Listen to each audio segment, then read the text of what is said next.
గ్రీస్లో అసలే ఏటా కార్చిచ్చు చెలరేగి అడవులు తగలబడిపోతున్నాయి. ఇలాంటి తరుణంలో ఓ మహిళ చేసిన బుద్ధి తక్కువ పనికి అధికారులు ఉరుకులు పరుగులు పెట్టాల్సి వచ్చింది.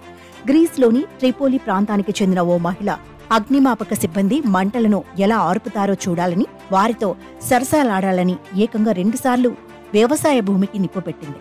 తీరా ఆమె వ్యవహారం బయటకు రావడంతో కోర్టు ఆమెకు జైలు శిక్ష విధించింది.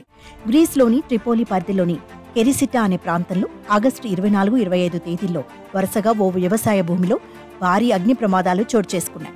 అప్పటికే కార్చిచ్చులతో ఇబ్బంది పడుతున్న దేశంలో ఈ మంటలు మరోసారి ప్రమాదకరంగా మారతాయని ఆందోళన చెందిన అగ్నిమాపక సిబ్బంది ఆ ప్రాంతానికి చేరుకుని మంటలు ఆర్పేశారు. అయితే ఈ ఘటనపై దర్యాప్తు జరిపిన అధికారులకు అసలు విషయం తెలియడంతో ఆశ్చర్యపోతున్నారు.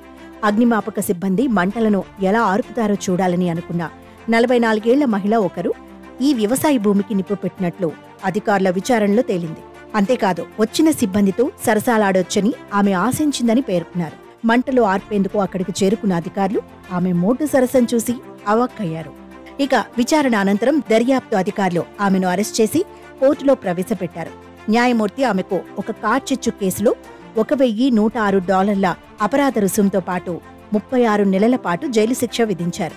అయితే వాస్తవానికి గ్రీస్లో ఇలా మంటలు అంటించడం చట్టరీత్యా నేరం. ఎందుకంటే అక్కడ ఏటా కార్చిచ్చులు ఊళ్లను దహించేస్తుంటాయి. ఈ ఏడాది ఆగస్టులో గ్రీస్లో వచ్చిన కార్చిచ్చు ఏథెన్స్ నగర శివార్లు మొత్తాన్ని భస్మం చేసింది. వేల మంది పౌరులు నిరాశ్రయులయ్యారు. రోడ్స్, ఎవియా, కోర్పు దీవుల్లో కూడా మంటలు విజృంభించడంతో దాదాపు 19,000 మందిని ఇతర ప్రాంతాలకు తరలించారు. ఇది దేశ చరిత్రలోని అతిపెద్ద తరలింపుగా నిలిచింది. ఈ తరలింపు కోసం గ్రీస్, ఐరోపా సమాఖ్యతో పాటు తుర్కియే, జోర్డాన్, ఇజ్రాయెల్, క్రొయేషియా దేశాల సాయం తీసుకోవాల్సి వచ్చింది.